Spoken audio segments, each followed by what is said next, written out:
안녕하세요 여러분. 세상 돌아보기입니다. 오늘은 2022년 9월 19일 월요일입니다. 자, 오늘은 대문 사진에서 보신 한 3달 정도 전에 아마 방송이 됐던 것 같은데, 초고속정 뭐 동급에서 세계 최고 속도를 기록하는 것 같아요. 제가 좀 찾아보니까 에 대한 이야기를 하는 뭐 국방 논평 꼭지로 이야기를 한번 드려볼게요. 준비하다 보니까 자료가 좀 많아서 빨리 좀 지나가야 될 것 같습니다. 자, 이게 이제 국방뉴스에서 보도를 한 건데 2022년 6월 7일에 보도를 했네요. 차세대 고속정 날쌘돌이. 그래서 날쌘돌이 정도가 아니라 동급에서 세계 최고로 아마 빠른 속도를 가진 것 같아요. 그래서 오늘의 아마 주제는 이의 목적이 뭔가 하는 부분이 있고, 여러분도 어느 정도 짐작하시는 부분일 거고, 세계 수준은 어떤가, 동급의 함정들이 어떤 게 있느냐, 그리고 이런 것을 최고속을 가능하게 한 기술적 이제 근거가 뭐냐, 뭐를 우리가 업체가 뭐랄까 이뤄낸 것인가, 뭐 이런 부분들이 되겠죠. 예.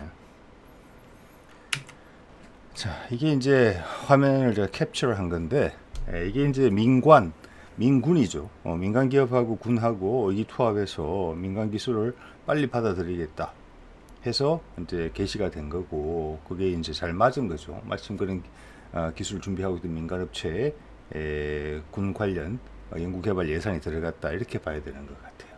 그래서 그 성과물을 군에서도 활용하고 민간 기업에서도 활용한다. 민간 시장에서도. 즉 그거는 이 기술을 정부 돈을 들였을 때 검토 단계에서 군에도 필요한 기술이고 민간 기술에도 필요한 기술이다.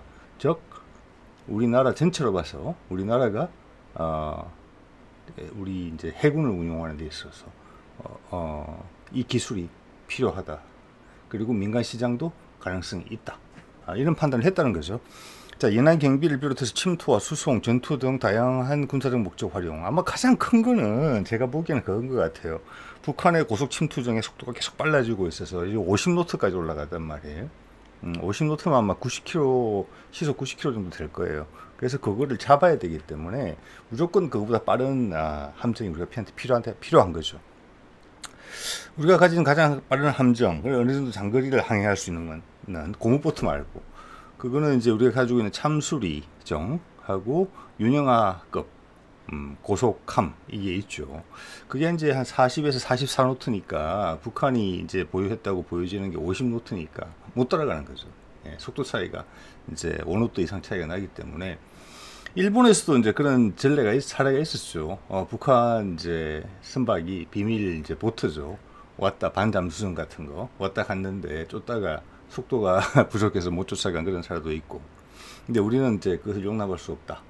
이제 군에서는 그런 시각을 가지고 이용했던 것 같고, 또 한반도 해역이 사실 좁잖아요. 이쪽은 중국, 저쪽은 일본. 그래서 뭐 이제 어업 문제에서도 분쟁이 일어나는 경우도 많고, 또 뭐 마약이나 어떻게 보면 밀수 이런 건에서 추격전이 벌어져야 되는 경우도 많기 때문에, 또 여차하면은 저쪽 국경으로 넘어가 버리는 경우도 있단 말이에요.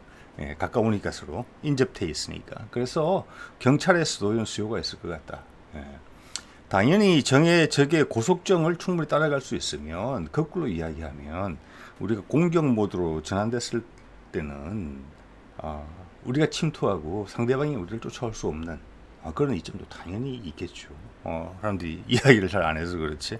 예, 그런 용도인 것 같고요. 보시는 그림입니다, 이게. 그래서 저 고속으로 달리면서도 하나 이제 더 여기서 강조되는 부분을 제가 봤을 때 안정감이에요. 안정감. 네. 그래서 위에 이제 30mm 기관포까지 달 수 있다는 거잖아요.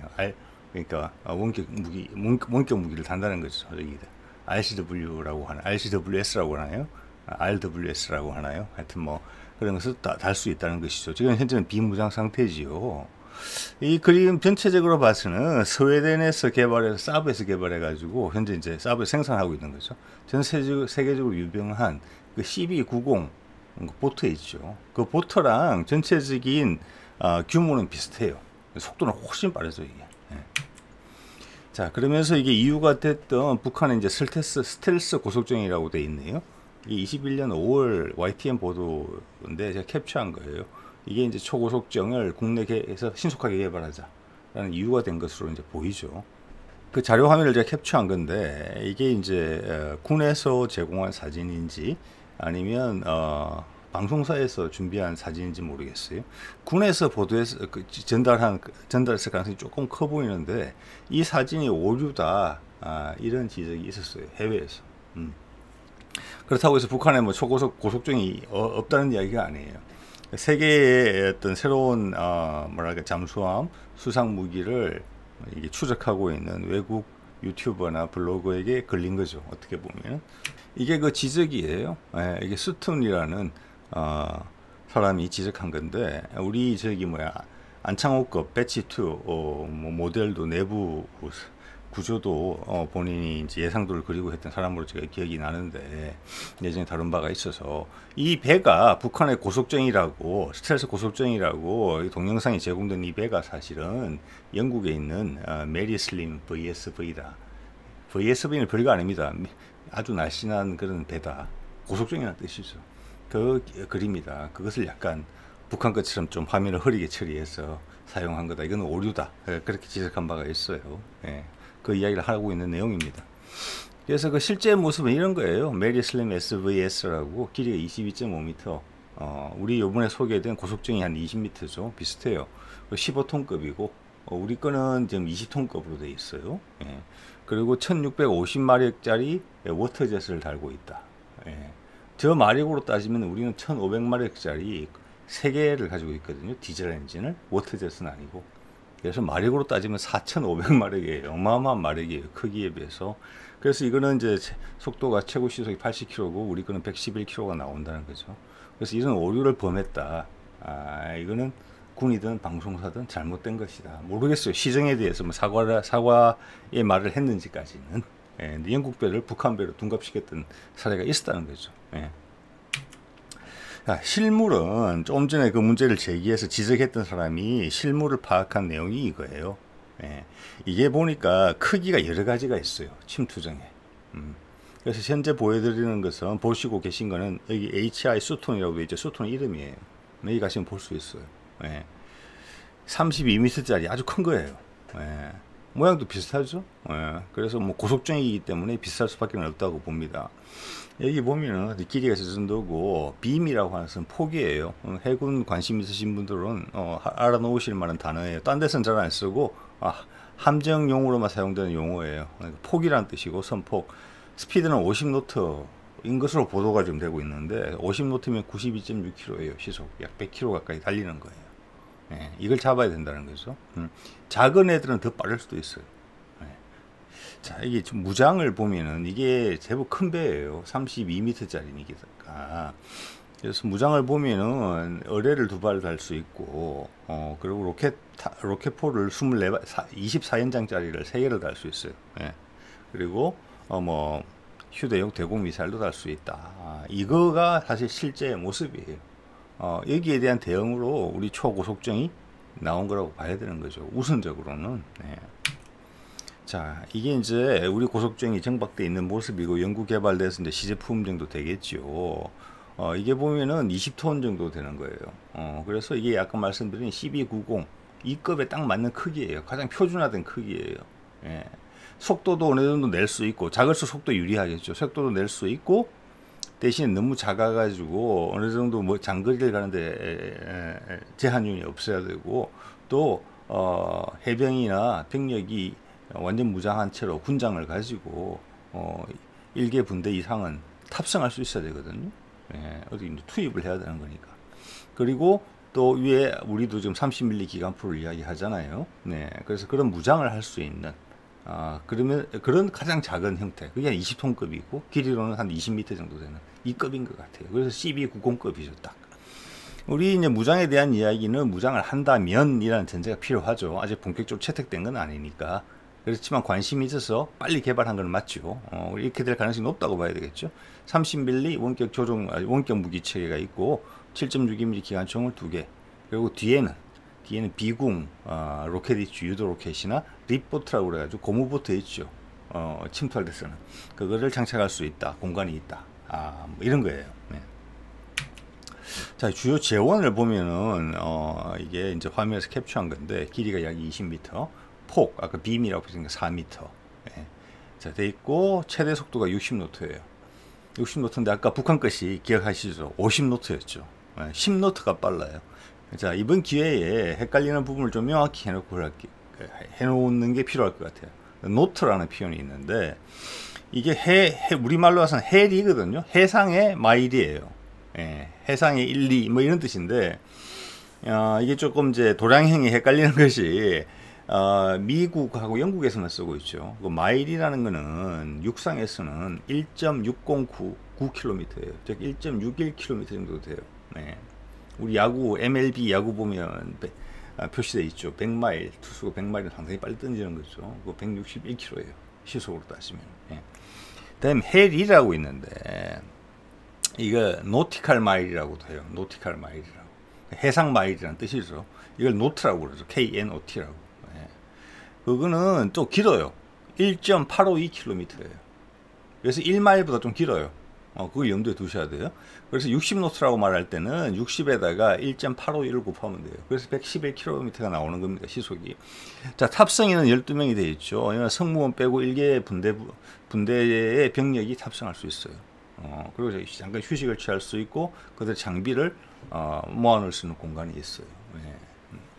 항속글이 나와 있고 엔진이 이제 아주 상당히 강력하죠. 1290 같은 경우는 625마력짜리 두 개예요. 아까 보셨던 영국제는 얼마였습니까? 1650마력짜리 엔진 하나였죠. 우리는 자그마 1500마력짜리가 세 개예요. 네. 자, 그거고 이게 눈이 가는 게 어떻게 그럼 저는 빠른 속도를 달성했겠느냐? 다른 나라들은 바보냐? 아닙니다. 북한이 기록하는 50노트 그리고 다른 해외에 유사한 선박들의 최고 속도가 50노트예요.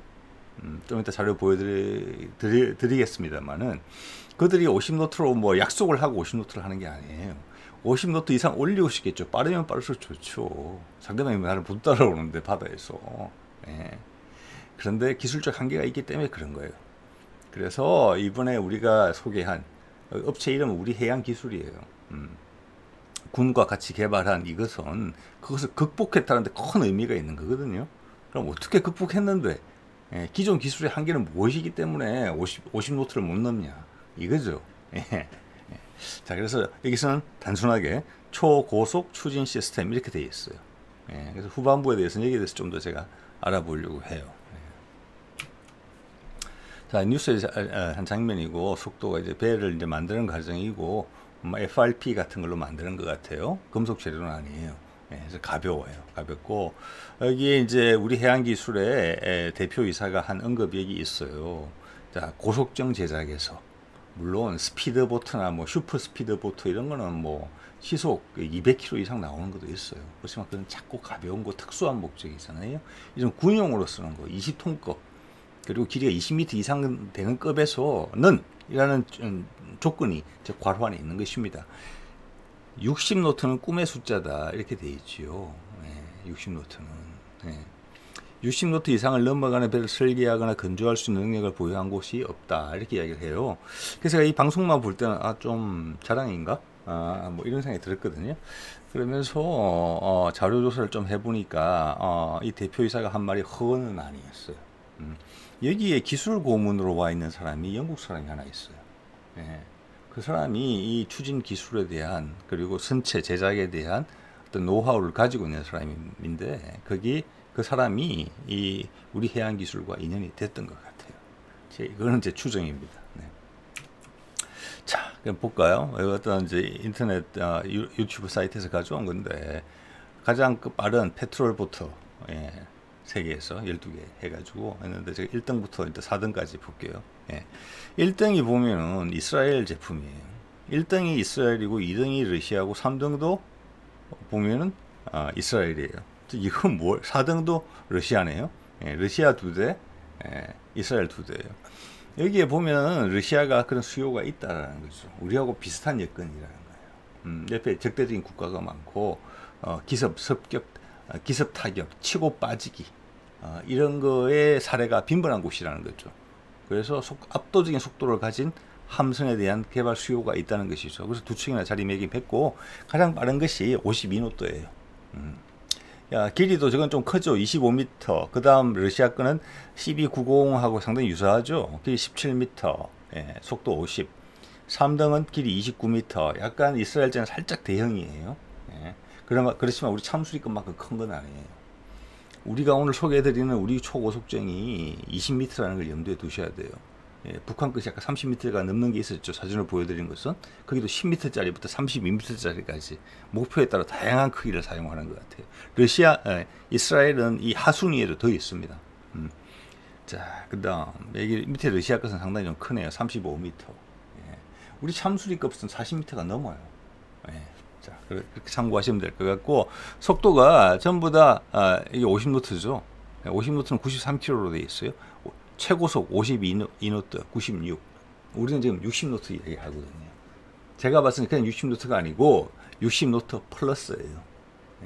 우리의 많은 국방 자료들이 보수적으로 표현되는 걸 감안할 때 60노트 플러스가 맞다고 봐요. 그러니까 111km 플러스예요. 이렇게 한번 보시면은 좀 전에 그 우리 해양기술의 대표이사가 이야기한 60노트 이상이 60노트가 벽이다. 기존 기술의 벽이다. 그걸 돌파하는 배를 건조할 수 있는 능력이 가진 곳이 없다.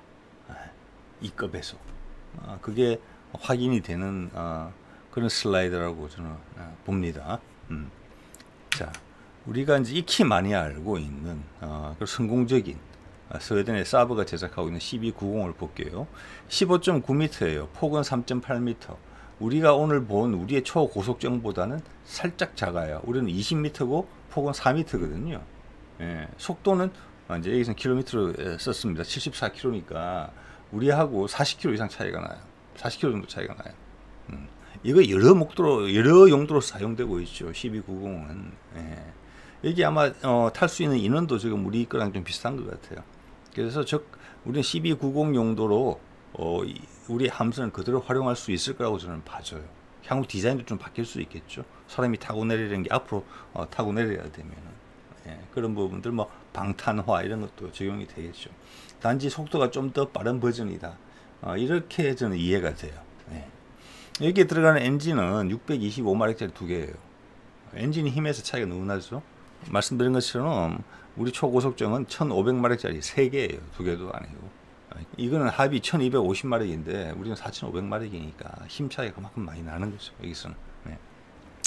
그래서 이거 뭐 그 회사에서 화면상으로 노출된 엔진의 모습에 붙어 있는 어떤 로고 같은 걸 봤을 때 여기 들어가는 이제 1500마력짜리 엔진은 지금 사진에 보이는 이 엔진인 것 같아요. 시텍이라고 아마 이제 해양용 전문 엔진을 만드는 회사 같고 이태리 회사더라고요. 그래서 이게 1500마력짜리 3개 들어가는 건데 저는 1500마력이라고 그래서 우리 K2 전차에 들어가는 우리 국산하던 엔진 1500마력이잖아요. 그것도.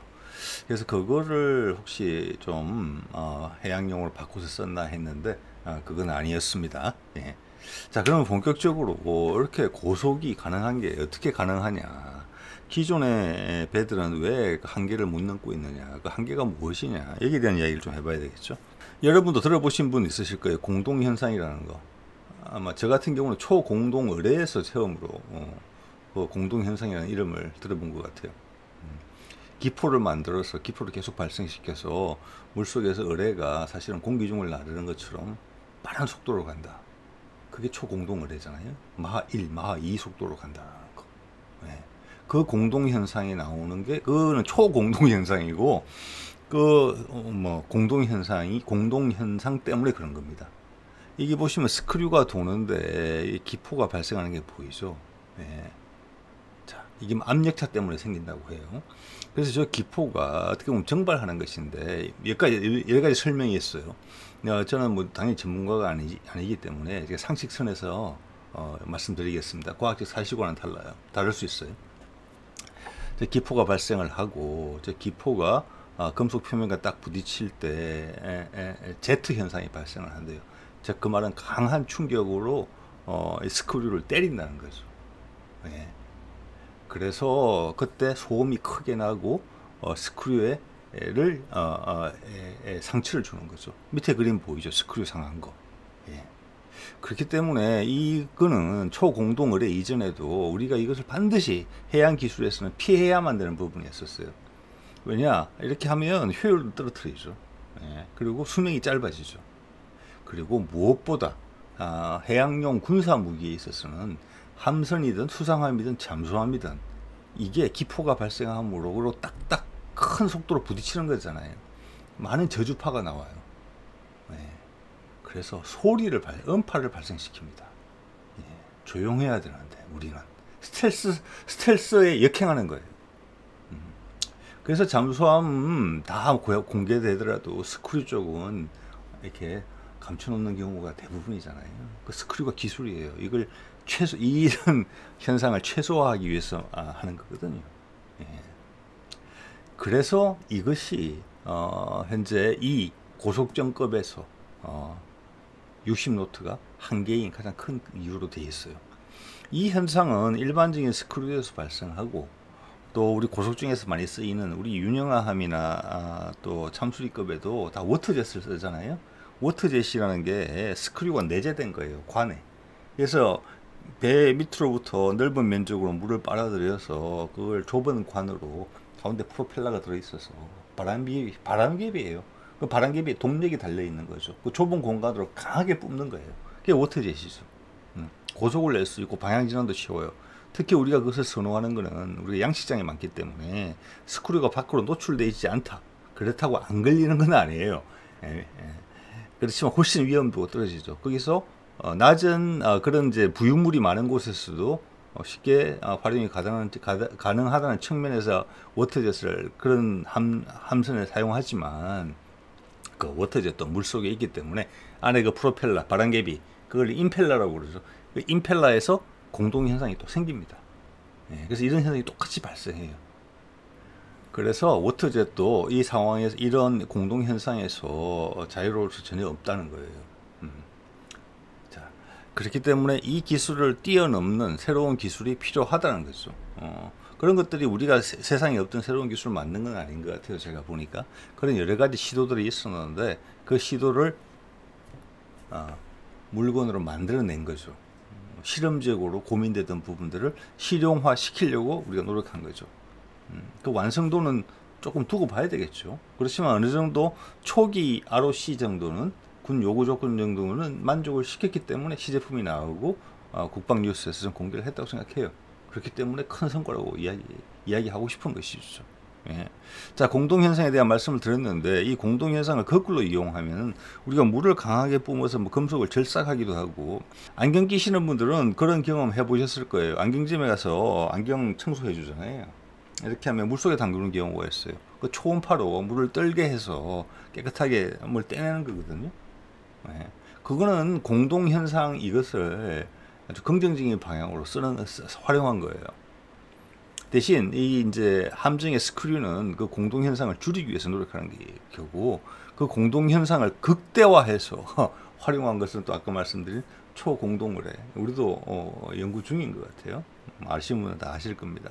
자, 그런 거라고 말씀을 드리면 되겠습니다. 이것을 어떻게 극복할 것이냐 그러면, 그래서 이거는 우리 해양 기술에서 잠깐 노출된 사진이에요. 수면 관통형 추진기라고. 이거는 우리 해양 기술에서 이야기한 게 아닙니다. 제가 어떤 경로를 통해서 찾은 거예요. 영어로는 SPP더라고요. 그 말 그대로예요. 수면 관통형 추진기예요.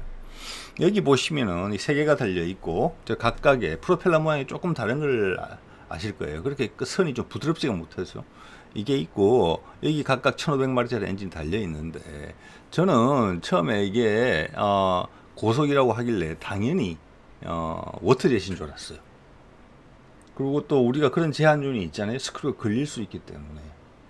그래서 당연히 워터젯이었는데 라고 생각했는데 그게 아니어서 놀란 거거든요. 그래서 자꾸 찾다 보니까 이게 수면 관통형 추진기더라고요. 그래서 이걸 쓴다는 거죠. 이게 핵심 단어가 뭐냐? 수면 관통형이에요. 이 말이 뭐냐? 공동형상, 스크류가 돌면서 물 속에 있는 압력 차이로 인해서 기포가 생기는 거. 압력이 급격히 떨어지다가 다시 압력이 갑자기 높아지는 물체랑 부딪히면 그냥 물이 깨지는 거예요. 그래서 금속도 자르잖아요, 물로. 예, 스크류가 나가는 거죠. 효율이 떨어지고.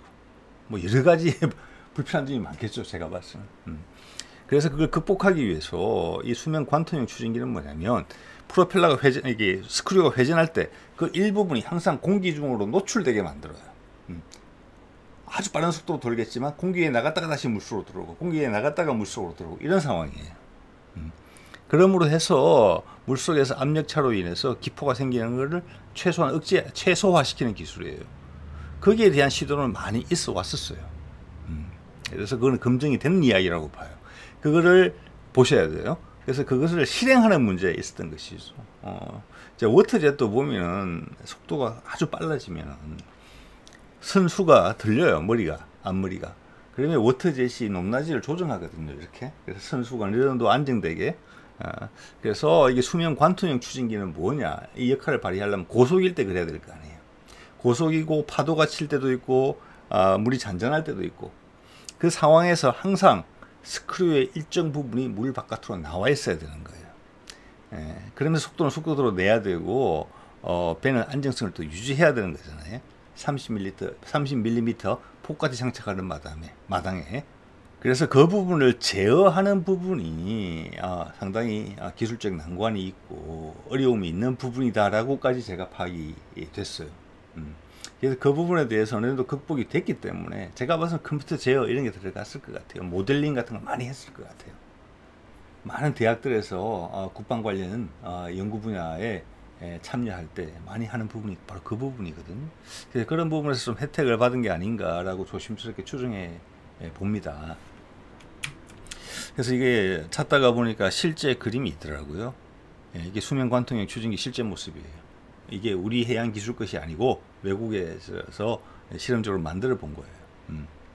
여기 보면은 이게 배의 뒷부분에 툭 튀어나왔고 거기에 스크류들이 달려 있어 고정이 되어 있어요. 물론 엔진에 고정이 되어 있죠.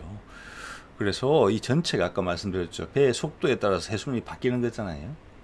그런데 수면 관통형 추진기의 특징은 뭐냐면 스크류의 일부분이 항상 해면 위로 노출이 돼야 돼요. 공기랑 섞여야 돼요.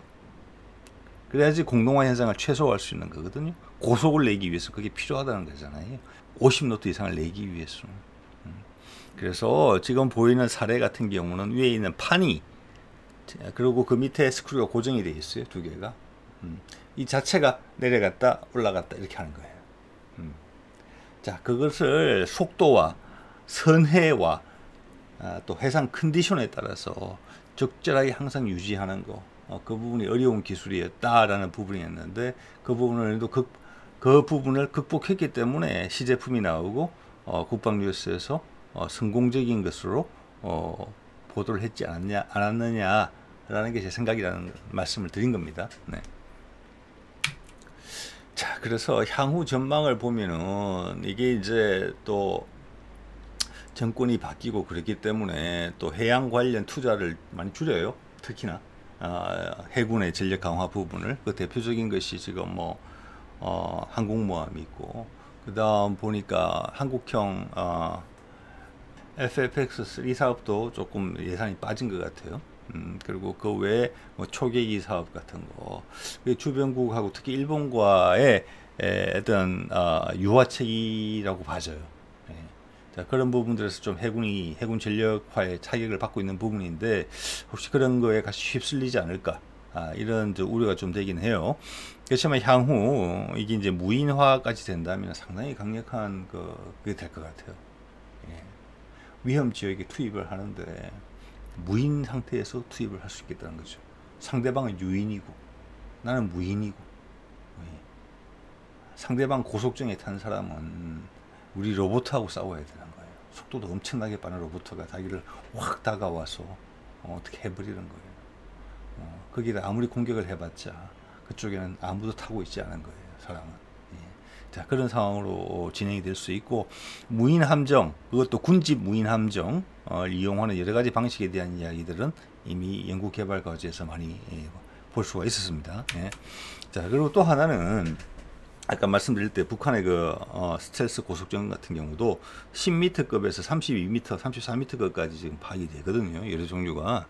그래서 이거 우리 해양 기술의 옛날 홈페이지에서 제가 관심 있어서 다운을 받아놨던 건데, 오른쪽 위에 있는 제가 빨간색으로 표시한 것이 지금 이제 시제품이 나온 그 보트인 것 같아요. 길이도 맞죠. 18에서 20m고 모양도 비슷해요. 근데 여기서는 이걸 70노트라고 이야기를 했어요. 그래서 우리 군에서 발표한 것은 60노트라고 말한 것은 좀 줄여서 이야기한 게 아닌가. 170노트면, 자, 이게 70노트면 한 130km 가량 돼요. 시속으로 따지면 엄청나게 빠른 거죠. 그리고 우리도 북한처럼 크기를 다양하게 보고 있다. 좀 더 작은 거 12에서 14mm급, 그리고 36에서 40m급. 그래서 우리 뭐 해양 기술에서도 이런 쪽으로 본인들을 자리매김하려고 하는 것 같아요. 다양한 목적의 고속 소형 함정을 제작해서 우리 수요에, 한국 해역의 수요에 맞출 수 있는 부분들. 그리고 미래에는 아까 무인 함정 말씀도 드렸습니다만 대규모 전장보다는 4세대 산업적인 분쟁의 가능성이 훨씬 많잖아요. 그런데 아주 유용한 함정들이 아닐까. 무인화와 특히 더 붙여져 결합이 된다면 그런 생각을 해보게 됩니다. 자, 오늘은 한 3달 전에 나왔던 초고속정의 기술적 기반에 대한 이야기를 조금 드려봤습니다. 오늘은 여기까지 하도록 하겠습니다. 네.